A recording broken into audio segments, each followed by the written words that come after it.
When you travel, don't wear brand new shoes. If you're not the one paying, don't travel with relatives. When you ask someone for help, dress simply. When you're on a business trip, don't post about it. If you travel for work to a city where a former classmate lives, don't contact them first. And even if you do contact them, wait until the day you're leaving to meet up. Want to know why? Let me tell you a story. In California, a construction company owner was holding a wedding for his daughter. He formally invited every employee in the company. Most of them thought he was only doing it to collect gift money and red envelopes. But out of politeness, they still agreed. The company had more than 50 employees, but only 20 actually showed up. Each one reluctantly prepared a $100 cash gift. The wedding was extremely luxurious. The company had even reserved 2 full tables just for the employees. The tables were covered with premium seafood and expensive dishes. These employees would normally never spend money on a meal like that. And because everyone at those tables knew each other, they felt completely relaxed and enjoyed the food to the fullest. Afterward, the employees who didn't come even laughed at them for being foolish. But at the end of the month, something unexpected happened. Every employee who attended the wedding found an extra $200 in their paycheck. The boss said, "I know everyone works hard. Since it was my daughter's wedding, I treated it as my way of buying everyone a good meal and giving them a chance to relax."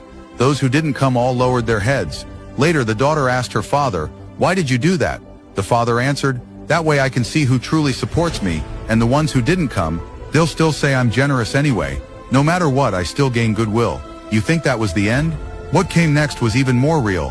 One day the daughter asked, "Dad, my husband is capable and ambitious. Why won't you promote him?" Her father said, "That's exactly why. He's too capable and too ambitious. I'm afraid that if I give him too much power, it could affect your marriage. I just want you to live a stable life. Letting him stay an ordinary employee is enough." The daughter didn't understand. So the father told her another story. 20 years earlier, back in his hometown, he got drunk and bragged everywhere that he had made hundreds of thousands of dollars raising fish. Early the next morning, someone poisoned his fish pond. Almost all the fish died, and the losses were devastating. 5 years later, he got back on his feet and made a lot of money again. He married her mother, had her, and bought a $5 million house in California in cash, but he never posted anything to show off. He didn't even tell his own parents. When relatives asked how he was doing, he would say he was still working for someone else, making $3,000 or $4,000 a month, and still renting. After hearing that, his relatives actually felt relieved, and some of them were even a little pleased. At that moment, the daughter finally understood.